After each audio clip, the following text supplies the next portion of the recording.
Hello. All right, you fine. We're gonna run with it. Took some time off, but I'm back good, man. left I'm something. back. I'm good now. I'm good to go now. Had to do a little tweaking. Yeah, that sounds 1,000 times better. Hit it. Appreciate that, man. Had to do a little tweaking. Especially coming from me now, you know. Well, I I didn't want to say it. beat you to it. What? I don't know, man. I don't know if I can trust your ears. It's the audio. It's the audio. You can trust the ears. It's the audio You're that gonna might be be in black question. out as soon as you get back in there. Circuit City. One man.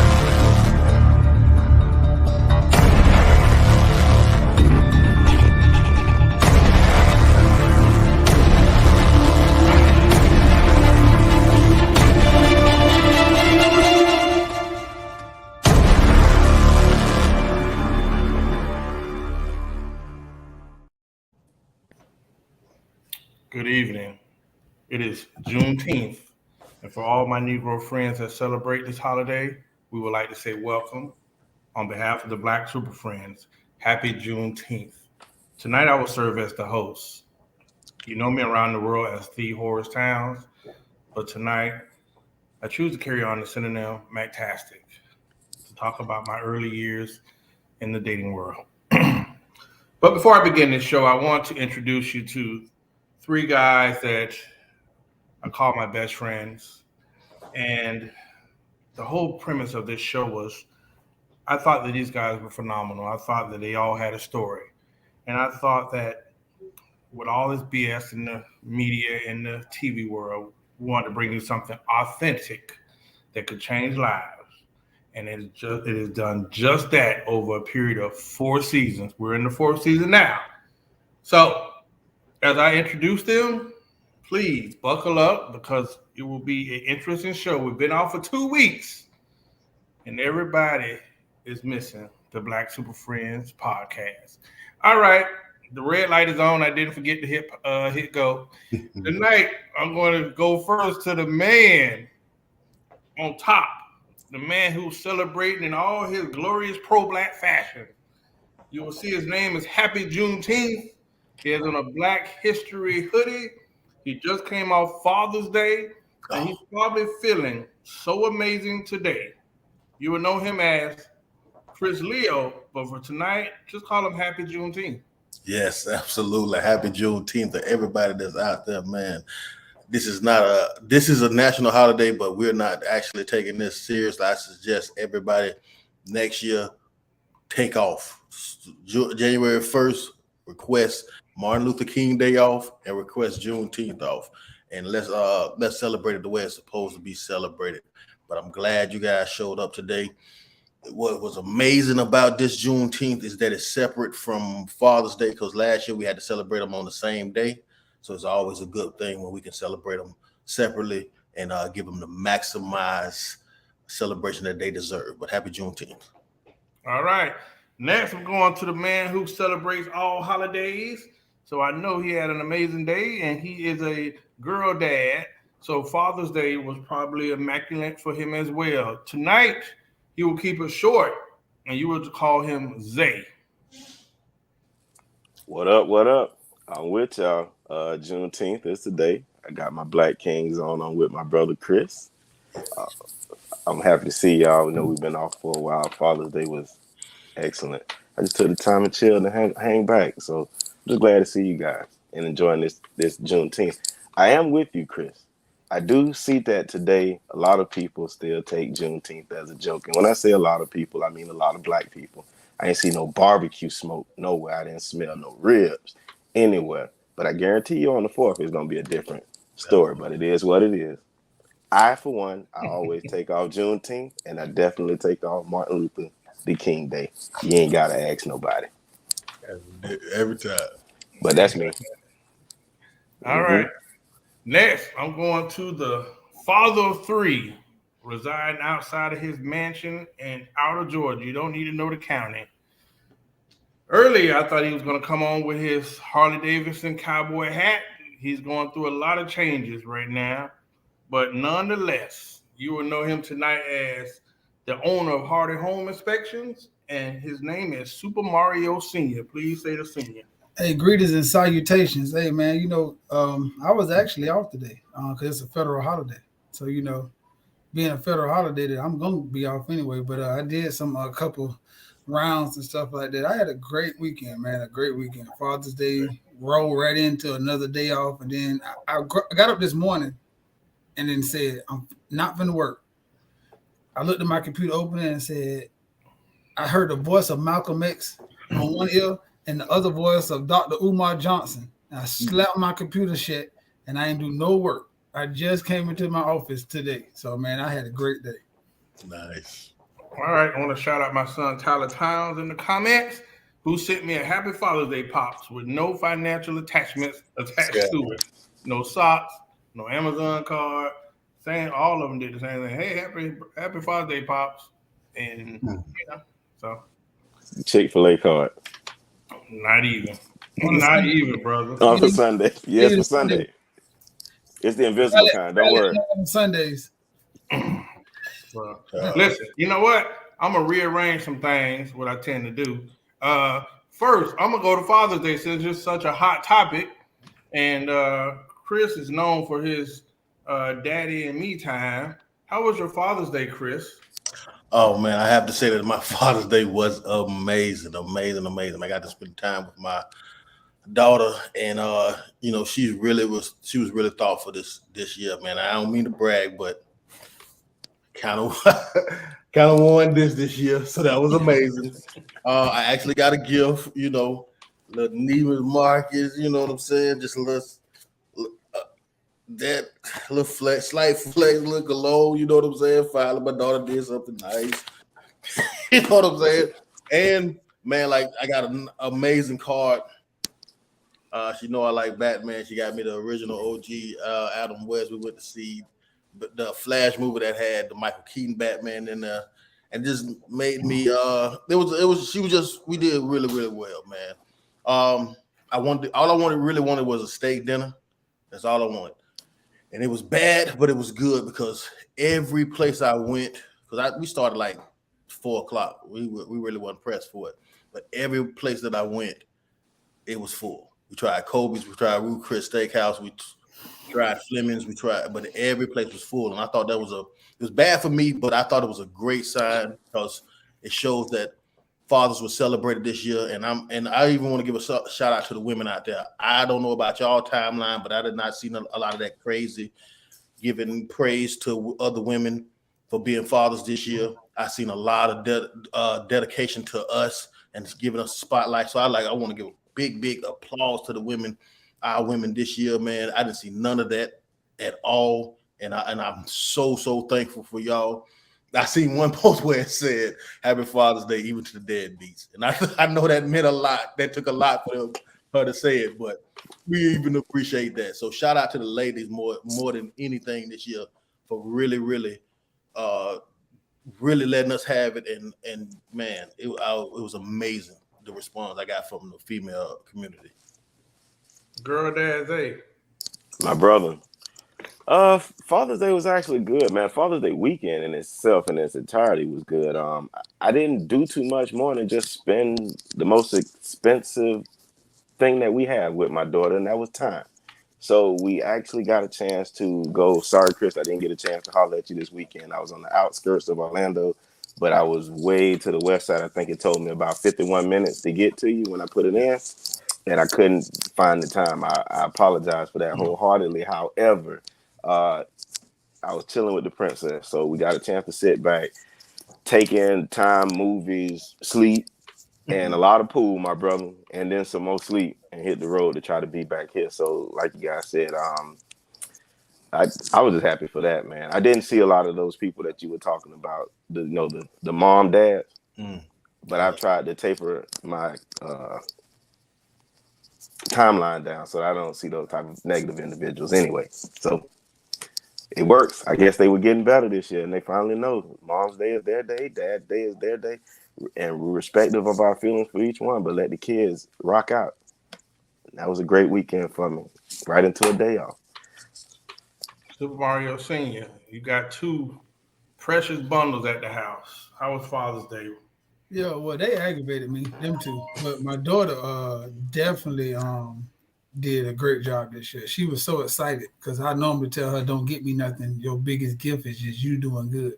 So I try to not get reverse psychology. Like you send me a $40 gift, then 2 weeks later you ask me for $200. So I'd rather just you not get me nothing. But this year she didn't ask me for no money, and she actually, you could tell throughout the year, stuff that she talked about and she said that I told her don't buy me, she actually saved it and then bottled it up and sent me a box of like Dallas Cowboy shirts, Florida State shirts, I got probably like 12 Florida State shirts, all kind. There's one of them right here.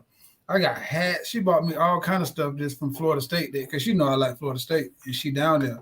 And I've been telling her don't because I don't want to waste her money. But man, I get home because I was down with my wife's dad them, and it's a big box. I'm like, yeah, man. And she bought me this gadget that she thought was real conducive to my business because I like tools and everything.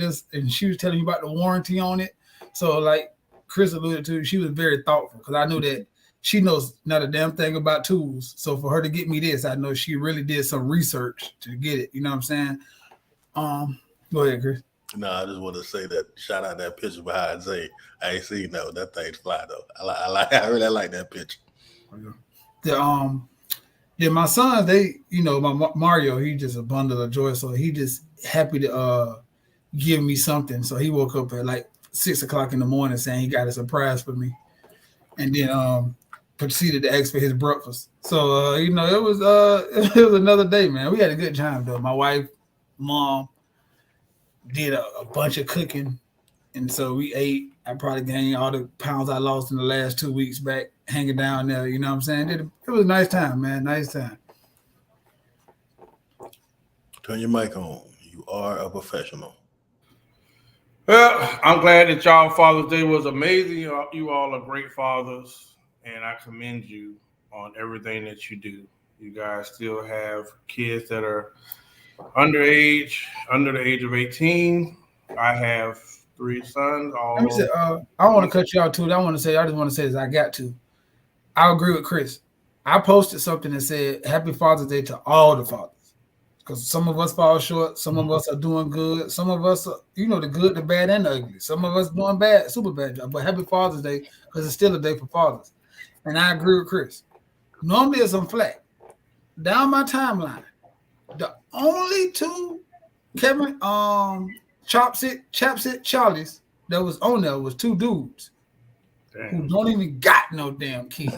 Had something to say about fathers who weren't doing good. So I gave it to them and told them that's their last strike before I block them. So, but the women praised fathers all down my timeline. All down. Salute. I seen nothing but praises all from women who I never thought I'd see a nice word. So I want to act like we don't acknowledge it because I want it to keep going. Thank you. Well, that's amazing, guys. Like I said, you got kids that are all underage. Mine are adults who didn't find it. What's the word? Robbery. I didn't get an Amazon card. Nothing. But I tell you what, someone else thought I was a special dad, and I got some shoes. I've been treated real nice this week. So somebody call you daddy. Yeah, but it's back. I'm trying to tell you, boy. They get it. They damn sure got it because they get it. Let me ask y'all something, man. Dog, are we gonna ignore the big ass elephant in the room? We got Tyler on. We ain't gonna say nothing. Well, what's the elephant? Dog, you're a granddaddy, bruh. We talking about that in production, but Tyler is over here. Like, did I spoil it or something? No, you didn't. Listen, once that child comes into the world, then my you do title that. will shift. Right now, I'll hang out with my wang guy. Dog, you's a grandpappy, dog. Yeah, on the way. When the child, we're not gonna skip past that. You are a granddaddy. Transitioning to a grandfather. Pause. Oh, okay. I got enough. Yeah, I don't even want to use the word transition. Yeah, this not that month for that, buddy. Yeah. Yeah, pause. I don't even use the word transitioning. You trans granddad. You sickos out Yeah, here. That's bad. That's bad. Oh, but yeah, man. Congratulations, though, man. You know what I'm saying? That's a feat. So when it happens, though, I got a cigar for you, man. A nice stogie, man. So you know. No, congratulations to Tyler. Okay, You about to find out? he about to find out. That's what all of. Listen, I'm gonna be there right for him on FaceTime, saying, "Son, you've done it. This is where the PJ, you're gonna get blocked. Yeah. You get blocked. Tyler, listen to me. You're gonna block." It's time to lean on your father and all the fathers in your life. That you know. Your mama can't help you here. She cannot teach you how to be a father to a child. We about to get close. She can teach you a lot of things. Oh, real close. Close. That's what I was saying. When I seen it, I said, "Boy, let me tell you something about this man up here. He have a miraculous way of turning things around. When sometimes you walk through life and say, I don't need nobody. I got it. I'm Michael Jackson. I'm Tito. I don't need Tito, Jermaine, and nobody. And boom, you fall and break down, and then now you're in a wheelchair, and Tito got to roll you out. This is what's gonna happen, son. Because boy, you like Chris said, you need a village, boy. You need a lot of nowadays. He gonna call me. He gonna make them calls pops. He gonna call me more than he ever have in his whole life. You need it, boy. I'm telling you. You take everybody. You take lessons from everybody. You get soak up game, and then you do it your own way, man. You put your own twist on fatherhood because it's unique to you. But you learn all these other tricks and cheat codes from the fathers in front of you, especially yours. So, man, look, we here for you. Whenever you need, my brother, we love you and welcome to the club. Well, and the good thing about it, not to beat this dead horse, but you got a lot of good. Listen. You got a lot of men who have done it both ways, good and bad. So you got both diasporas of the whole scale of things not to do and things to do, bro. Listen, you're overflowing with understanding and knowledge. Please use it. I'm talking about you got your Uncle Jarrell, Jeremy, just inside your family. You got Norman, Tudor, you got Chris, Zay. On my phone, always open. Now I'm saying just to count of all the people you got. Listen, I'm telling you to blow them up. Use them till you can't use them no more because it's only gonna make your child better. Understand? Pride is out the door, and everything is about making that child better. So I will tell you this though, Tyler. One of the things that I think we said this in our conversation: knowledge is power, but application of knowledge, that's the key. And we're telling you, you got 4 of them right here, but you got some more in the cut. Utilize us. That's all I got, Nep. Let me tell you something before I go into our question. When I had my first son, Tyler, I kind of wanted him. I was, in that place where, I ain't got no aspirations. I'm ready. You know what I mean? Don't say kind of. You definitely wanted him. Yeah, I wanted him. You know what I mean? I was there. I had me a good old federal job working. I had the American dream. And then it went down. I lost my job. I got a newborn baby. But the best thing about, I think, fatherhood, and because I'm going to ask you, how has fatherhood changed you? I think what changed for me was I had practice with Jarrell and Jeremy, my little brothers. You know what I mean? So, my mom was working. She was working, and then she was going to college. So for years, they'll tell you, we just ran, there wasn't a lot of adults at the house. So the oldest always get the responsibilities. You know what I mean? You cooking, you cleaning, you almost like a house manager. So when I had Tyler, I was just already probably more knowledgeable than his mom. Like I knew what to do when you get the thing where you got to get the catnip tea. I knew about changing diapers. So I was excited. And then I got a second call. I was at a payphone about the guy there running in the middle of Broadway. But that third call when I had was finding out I was having Kindle is probably what brought me down to my complete hope, because by that time I had a regular job, I was a regular person. So I'm going to work, the whole pickup, taking the daycare, pick up, cook, clean. I think when a man gets in that point, it's something about being domesticated that kind of slow you down. If you find yourself going to PTA meetings, some of the stuff we probably didn't have our dads, it was kind of like the voids that we ran the field, being at football practice or a PTA meeting. So that's how it changed me, man. I really wanted to break the chains of what I experienced and give my kids, like we all say, what we wanted in life. And, so that's how fatherhood definitely changed me, man. Mario, how did it change you? Because you was young too. Yeah, the first time I had a child, I was a wild wolf out there. I didn't know what was going on. It was turmoil. I think it was the worst experience in my life because so much, now that I know it for a second time, I didn't have, right? Like I didn't get so much of the engagement of really what being a father was. It was me fighting just to be a father, like just to partake in the sharing of raising my daughter. Like just to feel it, because like everybody else tell miraculous stories. I didn't feel like I was a father until my baby was probably like 2 or 3. So my baby wasn't born and I felt, oh God, yeah, I'm a father. I didn't feel it.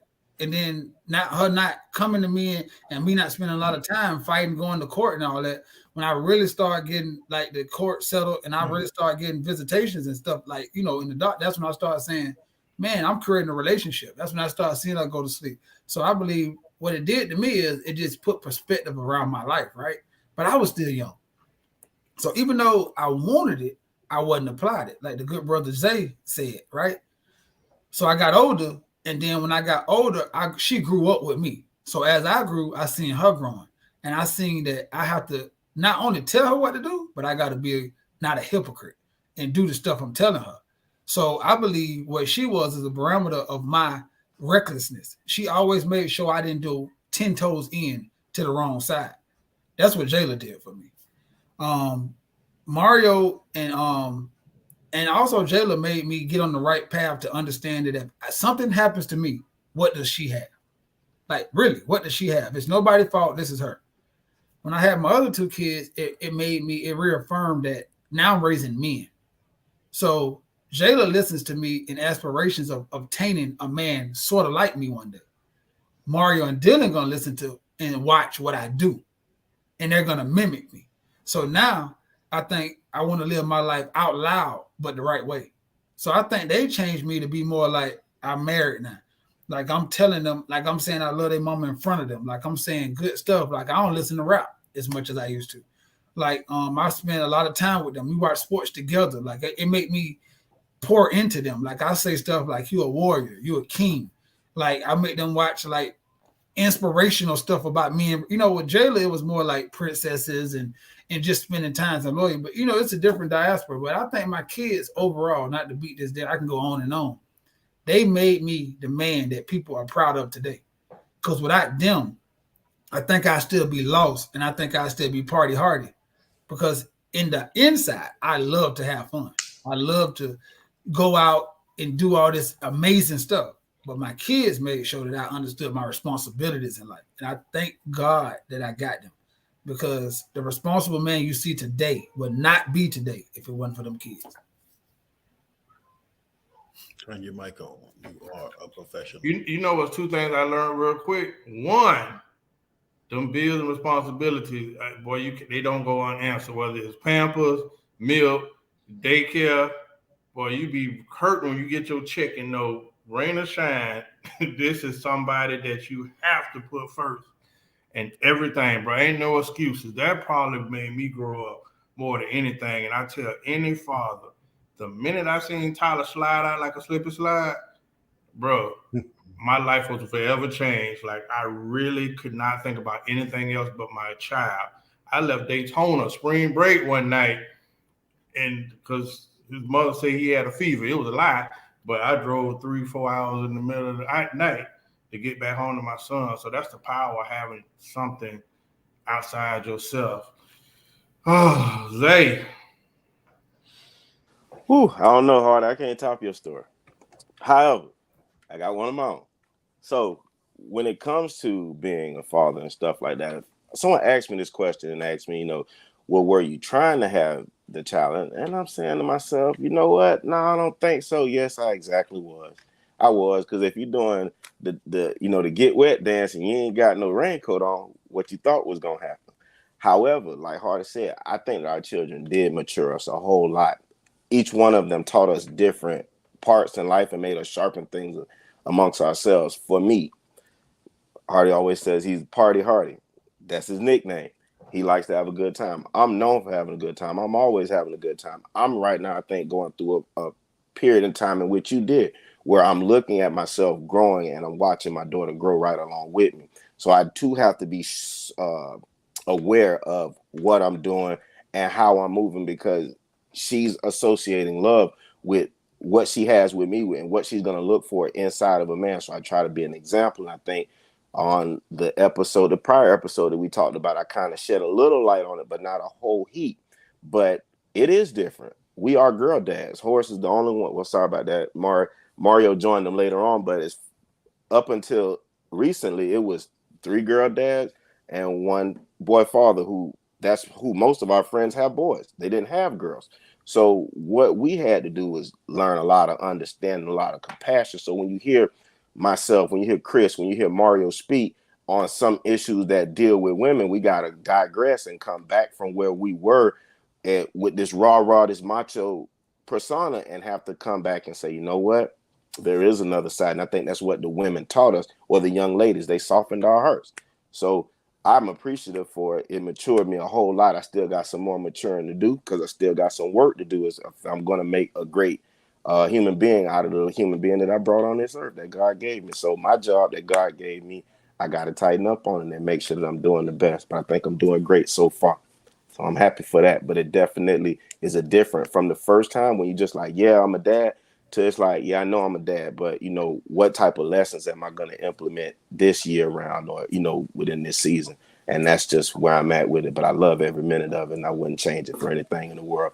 The heartaches, the happiness, everything is all to form what's going to come from it at the end, the diamond. Chris, we get to watch you on your weekend dates with your daughter. You've always been transparent on the show about being a father. And, first off, Zay, I want to wish you many more. I think you got 2 more in you.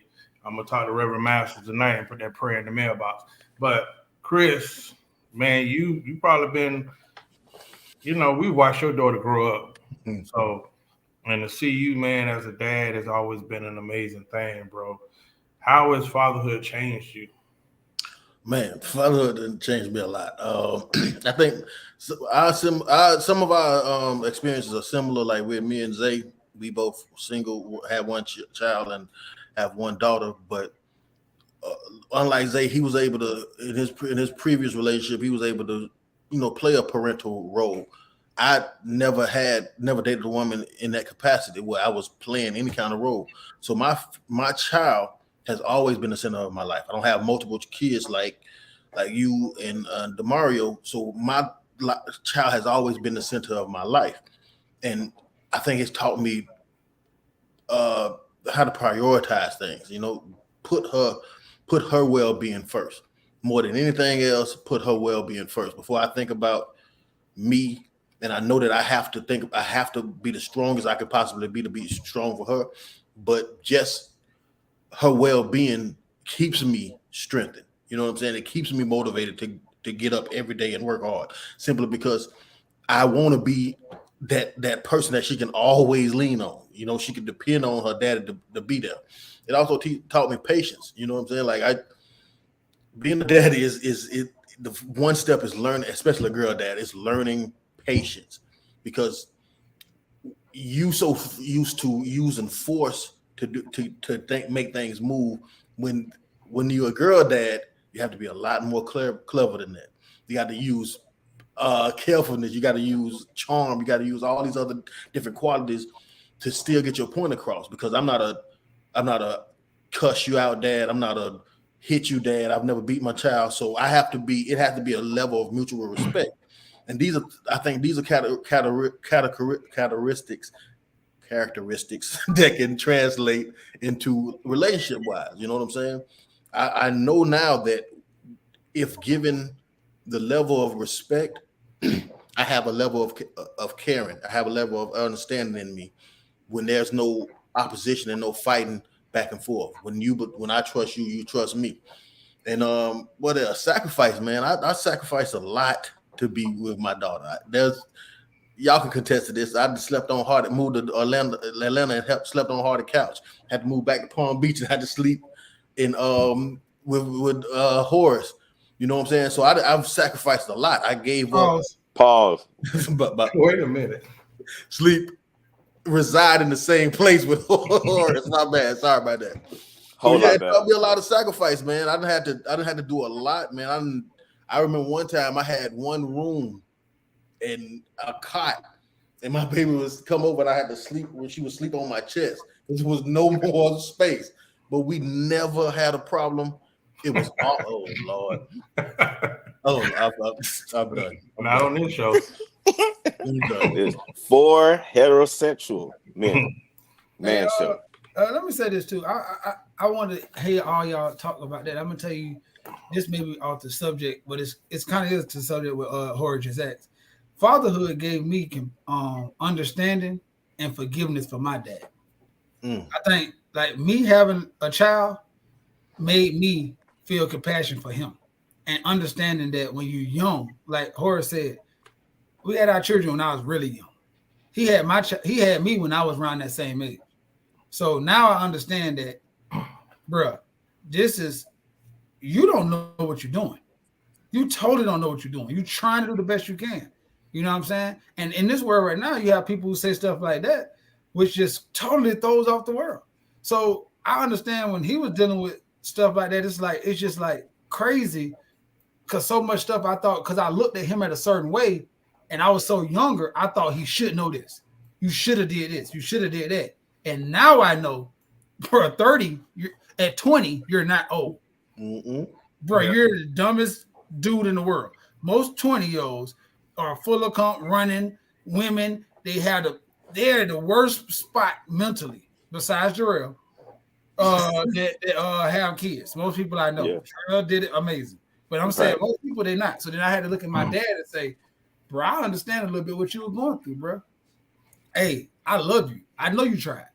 I'm sorry for being a little knucklehead to you sometimes because I understand. So that's what it did to me too. Hardy, I want to say that, bro, I didn't know how to get to that. I think we talked about it on the show one time. So my dynamic is interesting because I always tell you on the show like my real dad was a horrible dad, right? But then my granddad was the dad, right? But then we're on the show, we talked about they can only give me what they have. They can only pour from. So when I studied that dynamic on one of the episodes, I think me and Chris was talking, bro, my granddad, until the day he died, he didn't want you to hug him, get off of him. That was soft. He could love you. He could be so proud of you. Don't hug him. And I couldn't understand it. But his mother, so you go back and follow that trauma. My granddad's dad left when he was 5, right? My granddad left home at 12 and left Vienna, Georgia to come down here to Palm Beach at 12, right? That man, now he was a master provider, but he had his issues and his demons and whatnot, right? You know what I mean? So when my dad, the same stuff I complained about my dad was the same stuff he complained about with his dad. My dad was an athlete, allegedly. My granddad was a worker. Work, go to the liquor store in the afternoon, come home. He never came to no family functions. You know what I mean? He gonna make sure you got what you need. But those are the things that broke my biological dad, right? And then when I traced it all back. Then I talked to my biological dad. He never came to no games, not one. Not even my mom. My mom chose church or work. My dad was just cheap and whatever. He was the old Sunkers. You could watch the game from the back of the end zones. They know that, right? Just told Zaya about that, bro. Never came. Not even senior night, they didn't come. And I had to think about it, bro. Like, he had unresolved issues. My granddaddy had unresolved issues. Then it went all the way back to my mom. And then my relationship with Big Norm was horrible. Y'all know my story. But the amazing part about it, the person that I probably resented the most is the person that I pretty much got all my characteristics from was Big Norm. You know what I mean? It was a hell of a relationship, but my work ethic, my cleaning, the way I care about a lot of stuff, I have a lot of stuff that come from him. But then you see his situation. Big Norm dad had 39 kids. So, bro, I commend when I see my brother Jarrell, as a father, bro.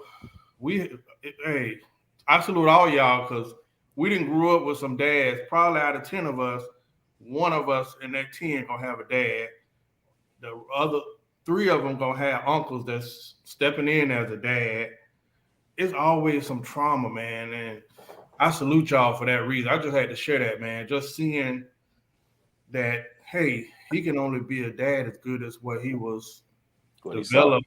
Yeah, you know what I mean, Chris. You gotta want to know. You gotta want to do better, and you gotta use, like Hardy said, in life circumstances, what you see, and kind of refine it. A lot of times for us as guys, I think that is anger that's led, and it's very important. Fathers, I guess we're saying all this to say how important fathers are in the lives of children, especially young men, because they're what mold us. If not, we don't have anything to go by. Mothers can do the best they can, but they can't give us everything that we need. We be missing a lot. But again, like I said, I think what our fathers didn't do, I had to learn after a great age to release that anger, let him go, because you start to see that he can only do what he knew. He couldn't do anything other than we're getting mad with them about things that we thought they should have knew. I see women do this a lot because they say they're a certain age. That don't mean jack crap. If you don't know it, you don't know it, and you won't do it. Matter of fact, you won't do it because it'll look strange and it's not normal to you. And that's a whole nother other caveat or another rabbit hole that I don't even want to go down. We don't have the time to today, but just understanding the importance of fathers in children's lives, especially young men, to make and mold them, whether it be good or it be bad. And the reason I'm saying that is because a lot of the things that we do right now is because of what we didn't have or get. So we can't always look at it as a bad thing. You know what I'm saying? Just look to do better. And that's why I started the way I said. You got to want to do better. Listen, I did all that ranting just to say I recognized the trauma and I wanted to make sure that I broke that cycle. Like, for once, bro, it's going to be hard. And everybody on the screen know it. But at some point, I love my kid enough to say I'm going to stand in the gap. Chris. I'm going to say this about Chris before Chris goes. Me and Chris had a debate one time. Well, I don't even say it's a debate. It wasn't a debate.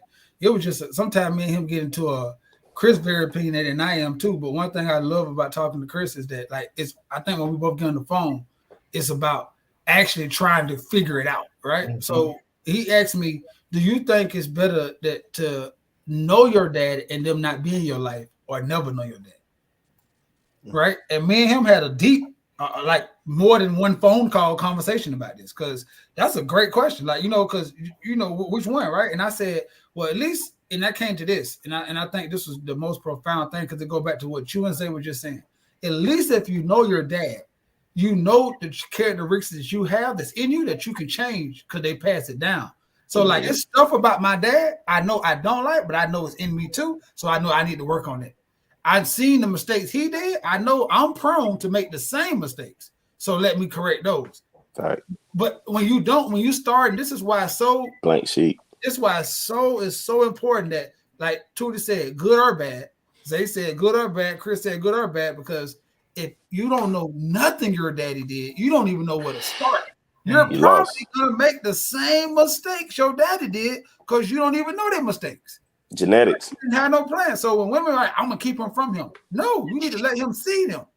You need to let them see them so he can feel them. So he can say, I'm never going to do that. Like Tootie said, my daddy never came to nothing I ever did. Yeah. I flew overnight sometimes. Tootie will call me at Suncoast and be like, Jayla got this. I don't care how much the ticket is. I'm flying in because I know that feeling of not having nobody sitting in that audience. So 100%. I was instantly corrected. But if I didn't know that, then now when Tudor say, man, you know, they got a class thing coming up, I'm be like, man, I gotta work, man. I can get this overtime. It doesn't ring a bell. As soon as he called me and said, bro, I don't know if Nicole told you, but you know they got a award ceremony come up. Poopa won something. What? Nobody tell me. It's Wednesday.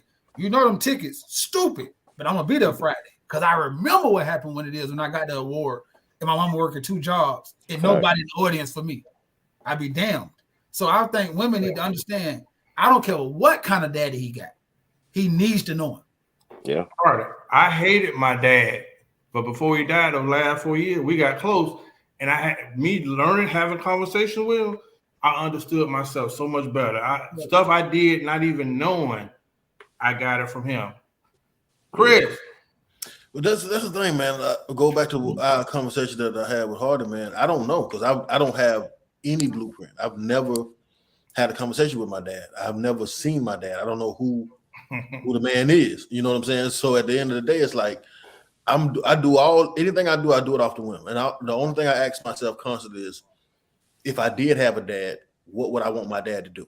You know what I'm saying? Would I want my dad to be at my dance recital? Hopefully I wasn't in ballet in a dance recital, but if that's what my choice, I would want my dad to be there. You know right. I would want my dad to be somebody that you could depend on. When I tell my baby I'm gonna be there at 8 a.m. Saturday morning, I'm gonna be there. If you have an event at 8 o'clock Saturday morning, you're gonna be there on time. You know what I'm saying? That's something you could depend on. And for me, again, I never had any kind of blueprint on how to do it. So I just go off the whim. And I feel like I'm lucky, man. To be honest with you, I feel like I'm lucky. I'm surrounded by good dads. I have a decent situation with me and my BM. It ain't no hateful rivalry or anything like that. And plus, I got an amazing daughter, man. My daughter's a bundle of joy. Like, she don't get in trouble. She's respectful. She's thankful for everything. So she make it easy, man. Out of all the hard things that happened in my life, I appreciate the fact that this situation in my life has always been calm and never been turmoil. I say this for you though, Chris. I know you said, you have the blank sheet of paper and things, but you still have feelings and you still know the things that hurt you or let you down. And I think you try your best to make sure that Cupcake don't feel any of that, which is great. So like, just like Hardy was saying, and just like Horace said, for me, I talk about the anger about my dad. See, Horace had a chance to fix it. And I think we all shared a Pastor T.D. Jakes sermon once where son was on there and he was so angry with his father, but his father was still alive. And T.D. Jakes urged him. He said, you still have time. Talk to him. So Horace got a chance to do that. Hell, I didn't even realize I was angry with my dad till the nigga was gone. You feel me? I love my dad all the way through all of the mess ups. And I had all of those things. Just to me, I thought that they were normal. That was the way how it went. You know what I'm saying? And which I come to learn that wasn't. And then I realized after he was gone, those are the things I really, really missed out on. So I do my best to make sure that I don't miss a damn thing. And I'll fight with anybody about that. I don't care about that because it's not even about me. So a lot of times, I've done things and y'all be like, but Zay, why did you do that? Because it wasn't never ever about me. And kids, you got to understand it. I think that as fathers or as parents in totality, you want to make sure God put us here that we can take those hits so that they don't have to be injured. These kids don't have to be injured. Our shoulders and backs are bigger and our skin is way thicker. We can understand that with the things that they don't. So we got to also make sure, though, as the fathers, that we don't give them too much because of what we didn't have, because that's also important as well. Because it's the no's that we got. It's the not being there that happened with us that made us the pupils that we are to now being the teachers that we are with our children. And we got to be cognizant of that, making sure that we're not repeating that. Like they say, the sins of the father. We don't want that to happen. But the one thing I will say, and this, there's going to be a new set of things that we're going to do when we thought that we did everything right the same way our fathers did, that our kids are going to complain and say, hey, Dad, you were great, or you were this, but you didn't do this, or you didn't do that. So we just got to be mindful, and that's why you got to have that forgiving heart. But that's my piece. I tell anybody. That's when I step into the FDK. But listen, I don't care what anybody do, no matter what background you got to overcome, the biggest thing is intention. You might not have had no blueprint like Chris said, but Chris' intent was to be the best father that he could be. And you that was gotta one of get the biggest lost thing in with me. Intent. Like, bro, I want to hear no bullshit. Intent. If you want to be a good dad, you're gonna figure it out. You're gonna find a way to be this person you want to be. Law and poop out some credit, please. Huh? I would not take this slander on this show. You better give Law and poop out some credit. Okay, I will give Law and Poopa some credit. Yet, Law was a parent when he left, and Poopa, I never really seen him parent that well. When I first got introduced to Poopa, he was a drug dealer from Pahokee. I mean, from Belle Glade. So, you know, but shout out to him too. Shout out to the patriarch of our family. Football, Listen, man. Listen, y'all seen me sit in front of y'all and cry sometimes. Listen, from child support to everything under the sun. But I sat there and cried in front of y'all jokers. I wish the joker would laugh. It's like, bro, I had my moments that y'all definitely learned from, bro. You know what I mean? Full Some of y'all didn't understand when you left. Huh? Full disclosure, we laughed when you left. Listen, I had a couple people in the group that had no kids give me the shoulder shrug. Be like, man, forget that. Let's go to the club. What? Mm-hmm. So, now y'all remember y'all first Father's Day? Oh man, my first Father's Day. A little hazy. I don't. I that's crazy because I normally keep all my every Father's Day card I had. I used to have one where, you know, they gave the little hand from preschool. I don't know what is that, man. I got a couple of more. I try to keep as many Father's Day cards as I can, but the first one, no, man. I don't remember the first one, but this last one was pretty good. I remember my first Father's Day was the first time I actually spent quality time with my daughter. Wow.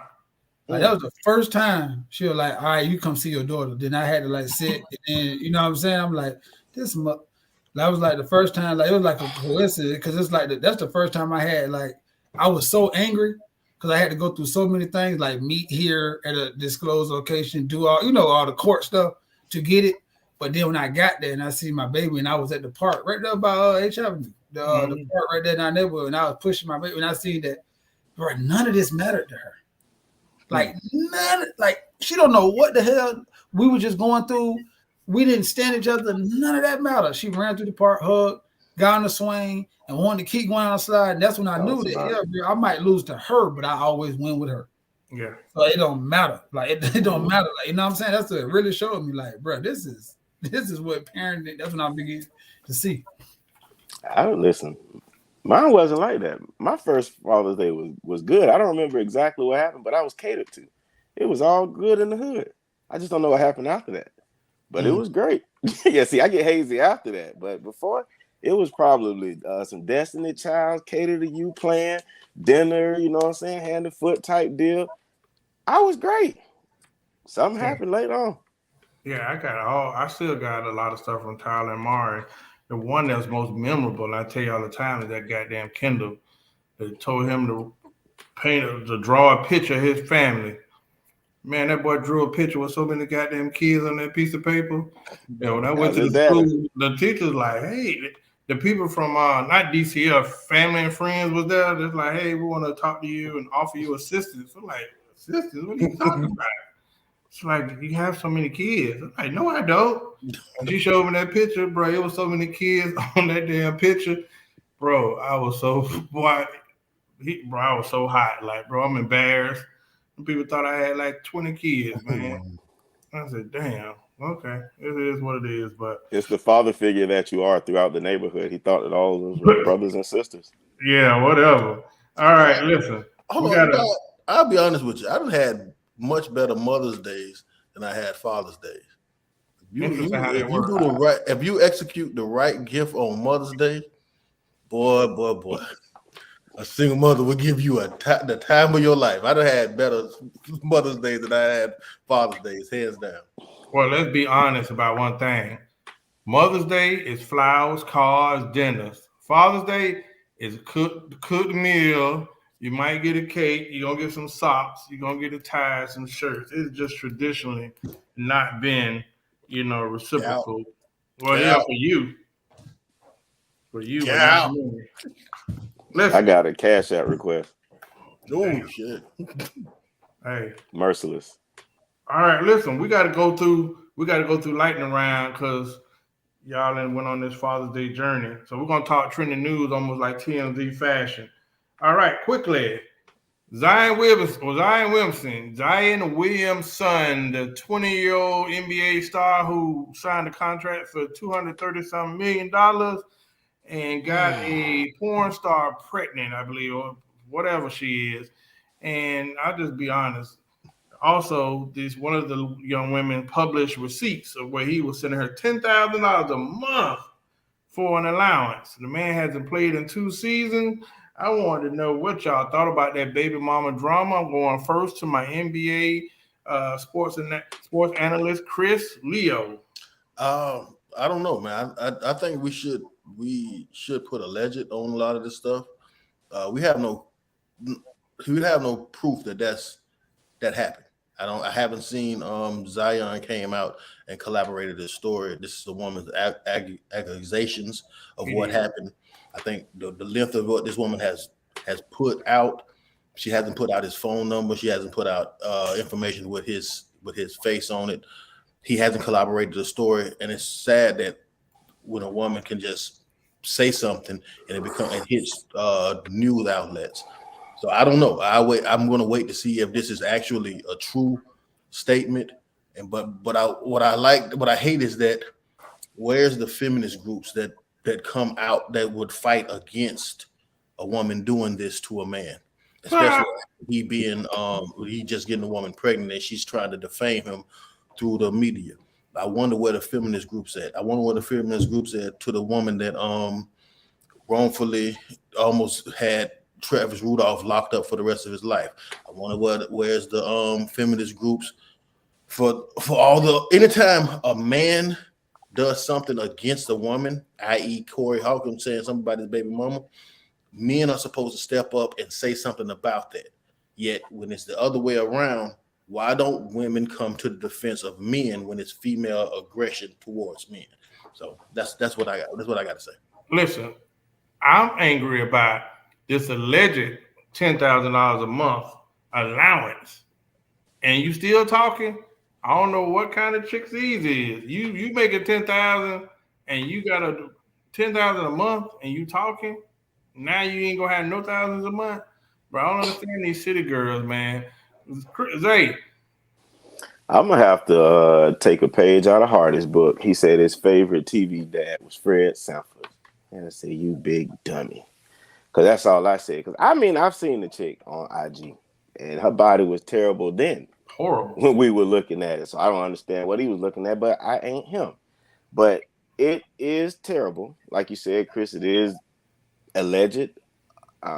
Today she did make some more threatening statements. I think it's dumb.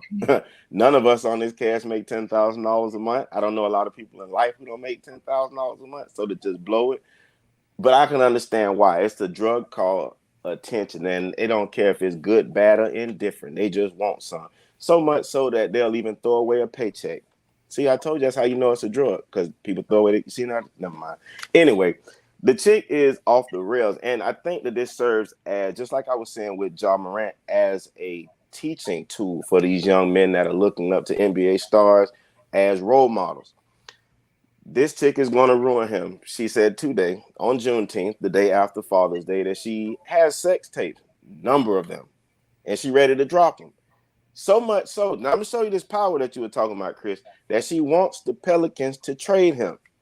I've been watching social media. They're in talks, talking about trading him, all because of one slip. See why fathers are so important? I don't know where his father was, but I'm just saying. Somebody would have talked to him or been in his ear to kind of let him know that these things can happen once you get that type of money and start doing things. See, we talk about women on a local level. Just when you get caught up and they tag other girls, they're tagging his place of employment, the NBA, the Pelicans team. And she's talking about he has a trap phone like she's a snitch to the third degree. And it's crazy because all of us are looking to say, what is your motive inside of all of this? And it's quite simple. It's to destroy this black man. But Zion is a victim. say it again. Zion is a victim in this case. Yeah, he is, but he gonna definitely get destroyed as a victim if she has her way. And like you just said about the power of the other side, they can shift the tides with a tear, with actions that we as men can't do. So we gotta be aware of our actions and what we're doing. Is all I'm simply saying. I wish the brother the best inside of it, and I pray that all of it is a legend and it does go away. But it just right now is a stain. So serves as a learning too. Super Mario, what's your thoughts on this six-figure cooter? Since it's the lightning round, I'll make it quick. Zion Williams' stepfather stepped in and then held he throws a basketball conference every year. And he said he's standing by his son and he gonna be there for him, and God don't make no mistakes, and he got his back, right? They hugged and cried. So that's one. Two, I'm glad he got the right woman pregnant, because his girlfriend has never said anything, backlash, or executed any kind of rhetoric that would support or deny this. She had a baby shower and she's still staying with Zion. The other girl is upset because she is now wrote out of everything. These feelings will fade fast because he's going to become a girl dad, and we all know that effect. So I'm glad. I think a lot of people need to look at this situation. Zion leaving New Orleans because he never plays. He never goes to work. That goes back. Let's get that straight. 400 pounds and he never goes to work. Two, the girl who he should have got pregnant, it looks like he got her pregnant. The other one, she showed her card too early, and now she lost. This situation looks like it's going to pan out all right to me. He's probably going to be gone from New Orleans and away from her to another coast with his baby mama, and he's gonna probably learn from this, hopefully. To don't be out here with the scallywags and then be out here with somebody who at least assigned an NDA and but minimum. So I'm all right with this right here. This look like it's all right to me. She get what she plays stupid games and she's gonna be done. All right. Next, I'm going to another unstable Mabel. Listen, last week, Chris, get it out. This is predatory behavior. These women prey on young NBA basketball players, and when this stuff happens, we say that they need to be smarter. That the shoe was on the other foot, and there was a man preying on a young, impressionable woman. We would have a fit by it. He is a victim. These women has been doing this forever. They have special programs in the NBA just to target women like this. Brittany Griner put you up on it. These men are victims, and the feminist groups are not saying anything about the way women are behaving. This is predatory behavior. Why would they? Listen, all right, let's talk about women's behavior. Last week, comedian DC Young Fly from the 85 South show lost the mother of his kids, right? Last year, probably more than 2 years ago, he had a small internet beef with Azalea Banks. I think she's a music artist. I just know she trends a lot for various reasons. Well, after he took that loss and while he was going through his grieving process, right after the funeral, Azalea Banks, made some predatory, disgusting, I don't even know the adjectives, but she pretty much made some horrific comments towards DC Young Fly, and also pretty much, well, I would say, kind of said like, I'm happy it happened to you type comments to DC Young Fly. Now, the internet did go after her, but what are y'all thoughts about that comment Super Mario seen? Now, this is when I normally don't care about what feminists do or what women do. I kind of stay on the outside. I kind of bow at that. But this is why I have to agree with Chris. I don't care about them not talking about Zion girl. This is when I want to see. I want to understand this. She's talking about another woman. Forget talking about a man. I want to know where are the women who are going to defend or go. I'm talking about I want her page to be shut down, her to be canceled off of Live Nation, because she's going after a dead woman, black woman, or whatever she is, and her kids. Now the kids got to see this. So where are all these groups that want to cancel our great father, Kevin Samuels? Where them groups? Where the groups who want to imprison Andrew Tate? Where them groups? Because this lady's not even in the ground yet, and she's desecrating her memory of being a mom. Easily saying, aha. I want to know where are the mothers at? Just simple mothers. of all colors who understands what the empathy of being these 2 little girls or 3 little girls having to go up without a mother. Why is she not blackballed from everything right now? That's what I want to know. Damn what DC, damn everybody else. Why is she not blackballed from every single thing? Chase should cancel her credit card like they did Kanye for those words right there. Because this is a mockery, bro, of all sorts. Oprah should ban her from every book club. Beyonce should ban her from ever playing single lady in her car. It should blow up if it's a Tesla. This is the kind of reaction I need for Azalea. Absolutely. Absolutely. When Corey Holcomb made a similar comment about the death, they had men stand up in the gap and say and chastise him for that. Men stood up and said that you crossed the line. Even fans of him, men stand up and said that you crossed the line before hearing his side of the story. Because I seen the podcast the next week, and he spoke about his side of the story, and a lot of men stepped up. I'm saying this is a female having aggression towards men about a woman. At what point do women step in and do something about this and cancel this rogue feminist? She's putting a bad name on the feminist movement by doing stuff like this. But when is this going to happen? Because we see this type of violence towards men all the time from women. They do public embarrassment, and we just accept it. And it's time we stop doing that. I was happy when I seen the women speak out against the lady that in the incident with Travis Rudolph, but I didn't see them asking for jail time. I seen them happy that he was found not guilty, but I didn't see them wanting that woman persecuted. Some, yes, I seen, but in mass, no, I did not see them saying, okay, well, she lied. She could have got them. She could have got everybody killed. Let's put her in jail. Let's lock her up. I didn't see that. This is what I want to see. I will continue to come to the defense when my side does something. I want the same energy from y'all. Turn your mic. Need your mic. You are a professional. Well, y'all could have caught on too. Zay, did I get your comments? No, you didn't. I'll be quick. It was very distasteful. Gonna echo Hardy, like you said, that's a woman, man. Excuse me, that being a woman, that's a human being. Forget her being a woman that died at that. Come on, man. Have some cool. You got joked on TV, and you couldn't say nothing back for months. You picked that time to say something back. You should really check yourself or check her head. But again, Chris, to what you were saying with women, they're not gonna say anything because they're gonna say that ain't my friend. Or if it would have been my friend, I would have checked or whatever excuse they tend to use. She was wrong, and wrong is wrong. End of story. All right. Listen, I want to talk about some light skin rage while we on that page. Listen, now I don't really follow a lot of hip hop news and whatnot, but I'm trying to pronounce her name. I just know her name Suki, right? Zay, you know the song. What's the song? I don't know it. I've heard some of the content, but I don't know the song, and I don't want to do it. This justice. You know what I mean? I know I heard it in the car, but hey, so listen, we had some beige rage this week. So at a press conference, which was funny as heck, I ain't gonna even talk about Lil Duval situation.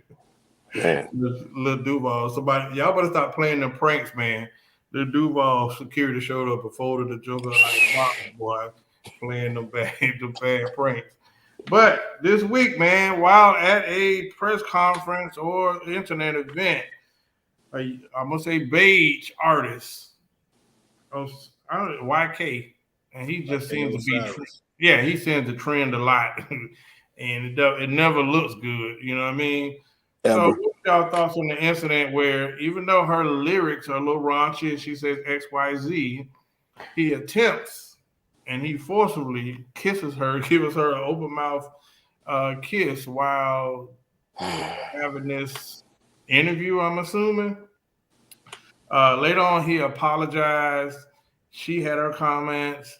You know, she accepted the apology, but overall, the internet took off with it, and they were saying that this was sexual assault and no means no, and this is what women talk about when people just cross the lines and those boundaries. Later on, she accepted his apologies because she said she didn't want to be allow something like this to tear another black guy down. So I commend her for that. And she said, despite her lyrics, she's actually very shy and socially awkward. So I didn't know what y'all thoughts about that. I just know this dude just don't seem to ever get it right. And I thought that was something that needed to be discussed. Chris, what did you think about the alleged sexual assault?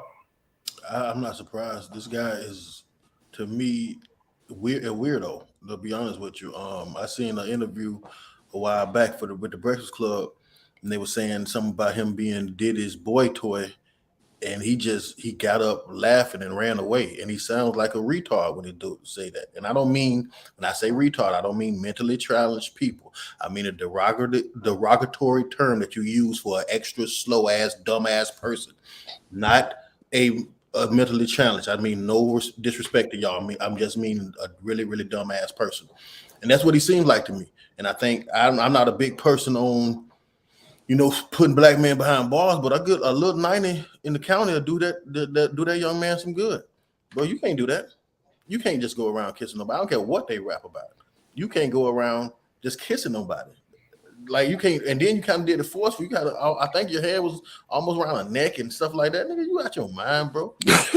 and what you should be locked up for more than the kiss is the fact that this woman hit song right now is about eating a nigga ass, and you did a full on tongue kiss. You throw your ass under the jail for that. It's a growing thing right now, Chris. They like it. Hey, listen, I'm not into such activities, but amazing when I be seeing the concerts and see men in the front row yelling to the lyrics, man. Y'all some weirdos out there, man. Jose. I'm not gonna agree with what the light skinned guy did. I think that it was just something he thought that it would have been a smooth move. And we've all done things that we thought would have gone off without a hitch. Probably not that, but he learned really, really fast. You know what I'm saying? Did something dumb, got a dumb prize really, really quick. I think he may have been overzealous, with the music lyrics, and then actually encountering her, and then probably wanting to test or go for a ride with that. But that's not the way that you go about it, and that's the reason why I'm saying that. I did hear her apology, and you could tell it was very awkward for everyone that was there. Because, some guys try to look as if they didn't see it or just wish that it just didn't happen. And he tried to dap one of his homeboys up, and he wasn't okay in that. So now he was just left on Revis Island by himself. The thing that I did notice, though, is that when she did say she didn't want to tear him down, she did say that they have some form of relationship. So whatever that may be, whether it be platonic or not, we don't know. But it was a reason why she didn't feel that way, but she did feel uncomfortable enough to speak on it and then talk a little bit more into her life as far as her being shy and that just being really a character or a role. So I think it should have served a purpose or as a learning tool for a lot of, like Chris said, the dumbass niggas, and especially the women who are gullible about what she's saying, because y'all throwing yourself away. She's throwing it away for bucks, but she's not really doing it. And then some people hear that music and then get turned up and then just start trying to live through these words. And she's not even being for real. It's an act. It's all entertainment to get money. But that one move that he did was not an act. It wasn't entertainment, and it was dead ass wrong. Can I say something before hard to go?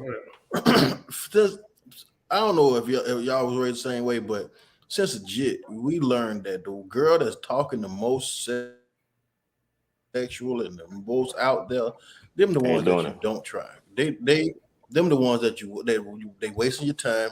Don't even try them. If she's loud and obnoxious about her sexual activity, it's probably bad.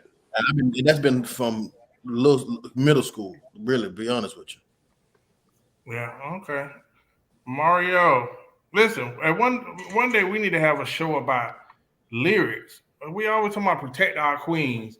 And the women, name me a woman artist that got some content that I can go and perform at a Juneteenth concert.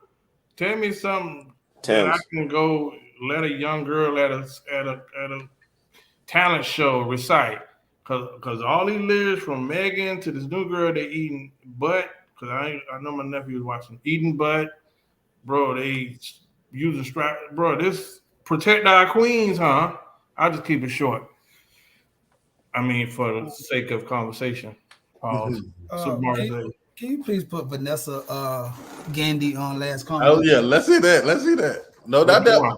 No, not that one. The other one. Right thank there. you. Thank you, my good sister. I sat quietly and I heard a bunch of rhetoric. Why I think 3 gentlemen who didn't watch this whole interview. Not at all. I thought so because I heard and I understand by the clicks you saw. Y'all point of view was spot on. But if you take a little more time and watch it all, then you will see that this is where I get into a gray area. And I'm glad Vanessa, that's why I want to leave Vanessa's up there, because I'm glad a woman said this first before I did. When you see this whole interview, this is a clear case of Chris walks into the office and say, "Hi, Sarah, you look nice." She say, "Hi, Chris." I walk into the office and say, "Hi, Sarah, I like your hair." She say sexual harassment. This is a clear case of that. She was on the shirt. They were being as loose as possible. She said several times, "I turn your ass out. You don't know what I do to you. See, I ain't nothing to play with. I'll make you stand on that. I'll do all of this." And he is what Chris declared him to be, a goofy little boy who was ignorant. And the words that Chris used to explain who he is, exactly who he is.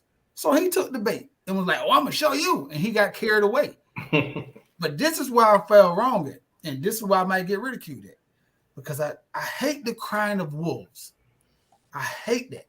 I hate when, like Chris alluded to, the woman who, "Oh, I do this to you. I do this to you. I do this to you." And then when you attempt, "Oh my God, put him under the jail." So I hope every little boy learns this today, what Chris just said, because I don't want to just go past this right now. Anytime you see a woman who is vulgar, who is explicit about what she'll do and what she likes and what she can handle and what she can do, I want you to look at her, remember that face, and get the hell away from it as far as you can, and warn every dude you see to stay away from her. Because know why it's so dangerous? Because Lil Duval can touch her butt and spit in her mouth. The dude next to her can do the same thing. You can watch them do it. She can say you cute.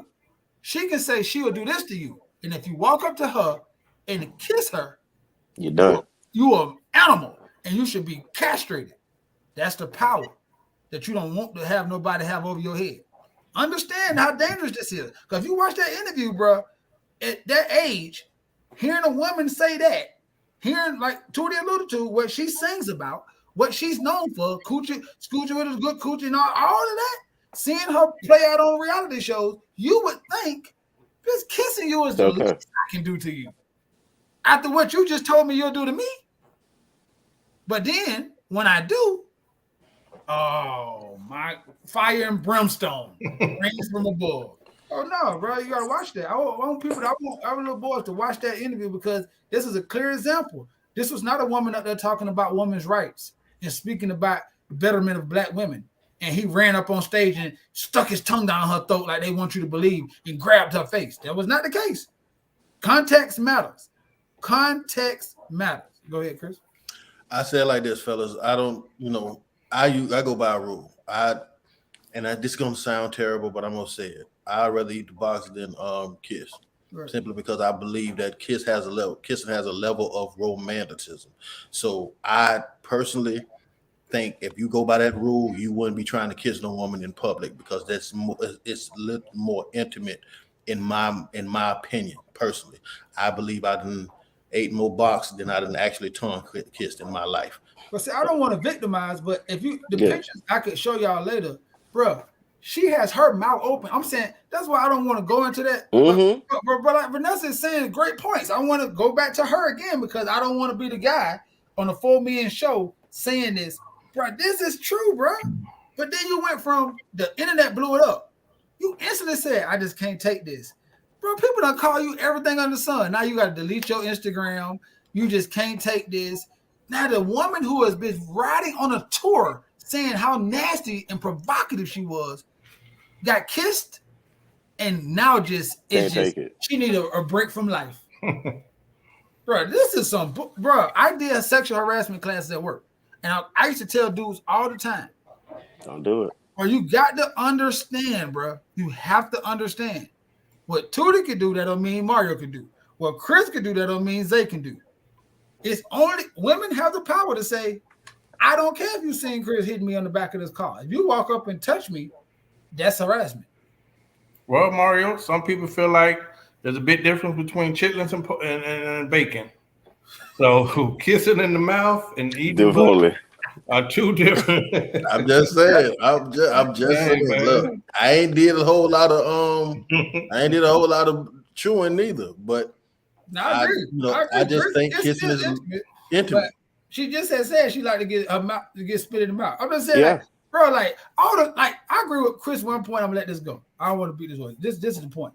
He should be reprimanded because out of all she just said for 2 whole years, why would you go up there and kiss her? Why would you do that? Yeah. Bro, Why would you do that? If she don't say nothing about it, she could have said I enjoyed it. I still looked at him like Chris said, this little dumb idiot again strikes again because he's nothing but an idiot. So Idiot. this is the perfect storm. He light skinned. He lucky. I one thing I will commend on, she didn't nail him to the cross. Nah. So no, she didn't. She did. No, she didn't. Her mama did. Her mama come in. And when I see you, come on, man, mom, Just stop mom, it. Yeah. mom, Relax. See, that's what I be talking about right here. It just not just go on and on and on. Now you gotta get your two. You ain't gonna say nothing about your daughter. No. Just desecrating your family name all over for 2 years. But when a light skinned guy kiss her in the mouth, we call it we conjuring up our dead uncles to come spook you at night at sleep. Man, you don't sit your. He kissed in the mouth on Pride Month. One is poor female behavior. The other one can be a crime. So there's double standards in this world you better live by. Now it's a character she playing.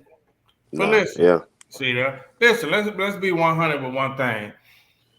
Beyonce talks about relationships, even Sierra do, and they are both married. But they tell women to be independent. You don't need no man. I want to bring up a point, and maybe we can have a show on it. We have some women or some feminists that want to come on.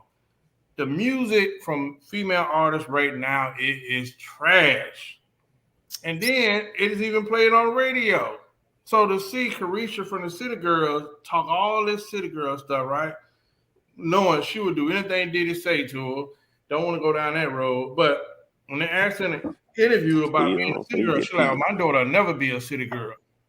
Or if I see Meg Thee Stallion, this new girl who's talking about eating butt, the other girl that's talking about strap-ons and all that stuff, tell me something positive coming out of females right now, and how is that not something feminists talking about? It's okay, though. I don't hear no feminists talking about the music that is coming out that is just trash. You talked about NWA, you talked about Uncle Luke. Music from females right now is trash. Name me a solid female right now who has some lyrics that are something that you would allow your daughter to listen to.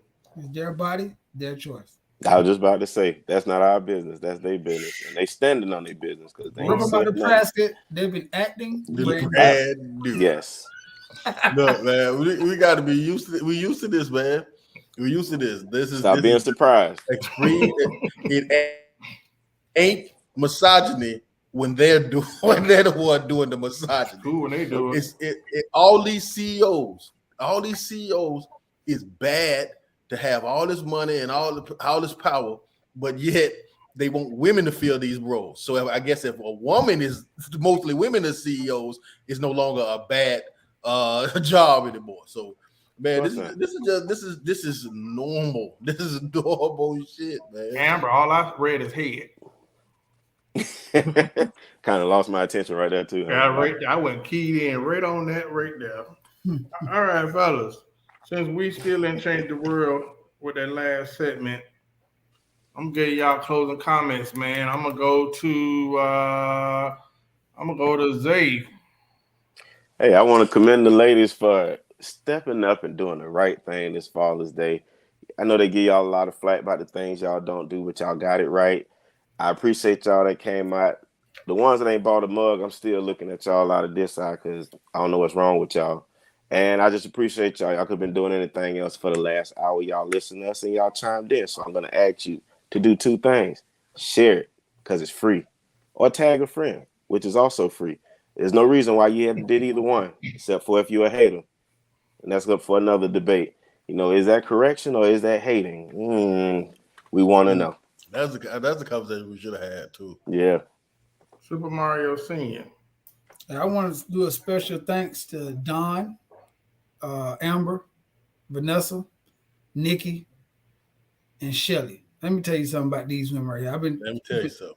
Like they always, rain, sleet, snow, and sunny.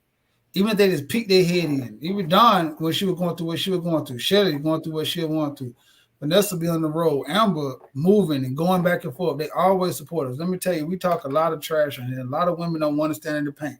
They go back and forth with us in the comments. They put their point in. And we appreciate y'all. And all of those women sent us Happy Father's Day. So I just want you to know, understanding like this is what black women supporting black men look like. So thank y'all. We don't have to always agree. We don't always have to be on the same page, but we can always show each other we're here for each other. So I appreciate y'all. And I ask for the brothers. Thank you, Jarrell. Listen, Jarrell, I don't know. It's been like he said he found out about Juneteenth. I think he found out about us, and he's been tuned in ever since. So I want to thank you, bro, because not only is he tuning in, but he's asking to help. So listen, I've seen this guy. Salute you. I appreciate you. Appreciate Derek. If it's one person gonna be on, it's gonna be my boy Derek. Every time he's gonna have me inappropriately laughing in the comments. Thank you. I want to give a shout out to Terrell. He's been the same guy. He might don't have a lot of time. He'll come in, say something, and leave. Man, it's a lot of people. I'm just going up the thing, but these are the people. PJ do the same thing. He'll come in for a little while and say, I just want to take a little time in my ending, Tyler, to just give some credit to the people who always show us love. Because we appreciate y'all. If nobody else don't, thank y'all for coming out on majority of your Mondays, because you could be anywhere else, like the good brothers Jay said, but you're here with us. Thank y'all. And the last thing, you should have got a damn mug for somebody for Father's Day. That's the easiest Father's Day gift in the world, a mug. Jesus. Personalized. Yeah, personalized. Could have been number one father.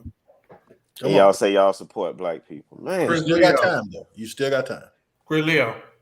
Yeah, I want to piggyback off of what Hardy was saying, man. I want to give a big shout out to the women that showed a lot of support, that constantly show support to this show. But I want to highlight Amber for one.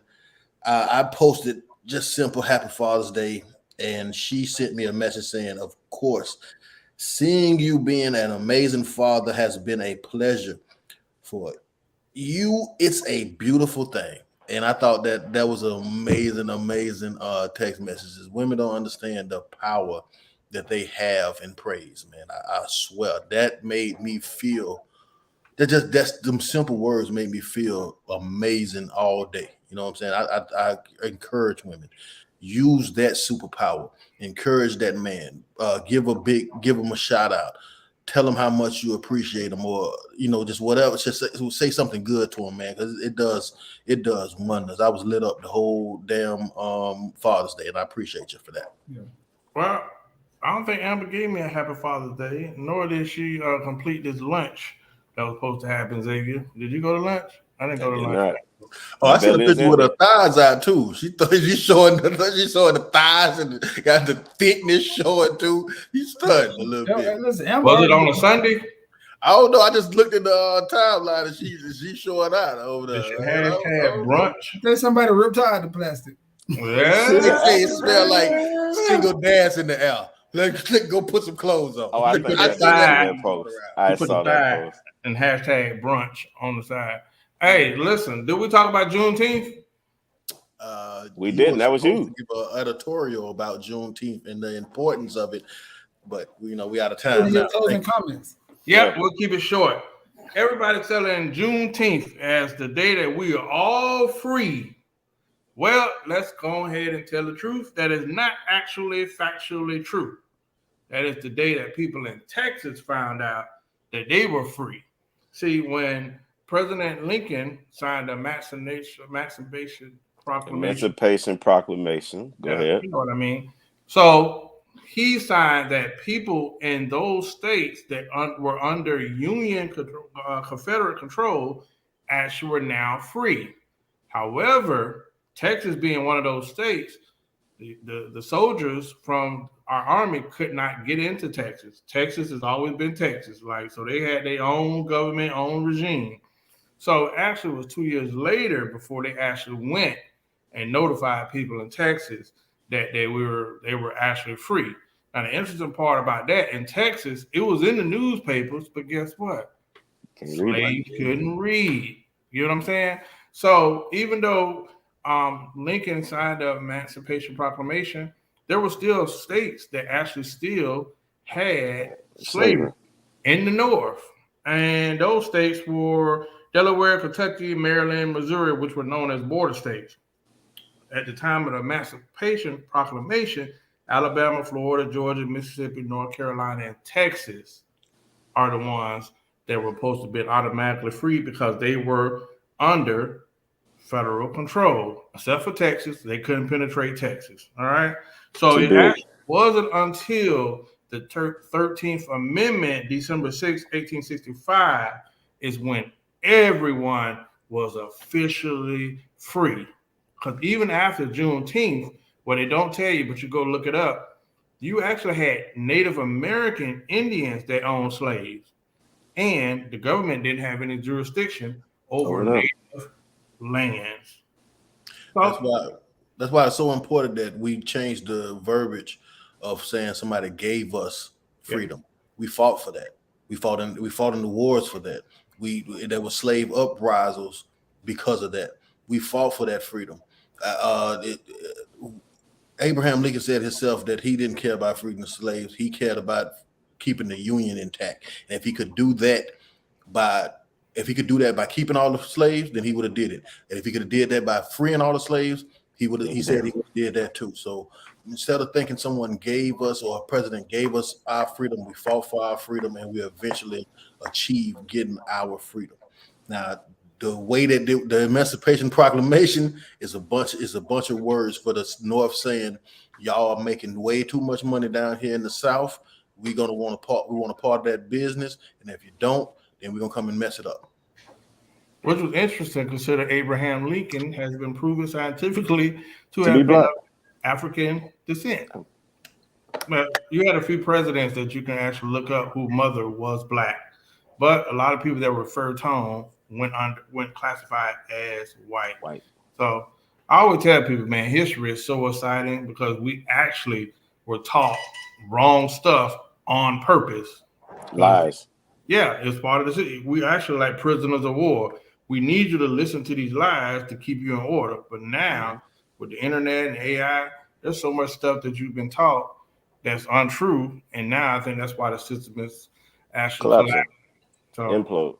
yeah, I tell you all the time. My great grandma, Maud Bowden, told me we ain't come on no slave ships. And she died at 105. Her mother died at 104. And they could trace our lineage all the way back. And she was Native American, Mississippi Indian. So, hey, history, man. Tell your kids to once you get on that rabbit hole, you'll be on that trip for a long time. So, thank y'all for joining us on this Juneteenth edition of the Black Super Friends. Man, we're amazed that y'all rock with us, but we so appreciate it, man. It's been an amazing day. Signing off from the Happy Land. Peace out. Hit the share button.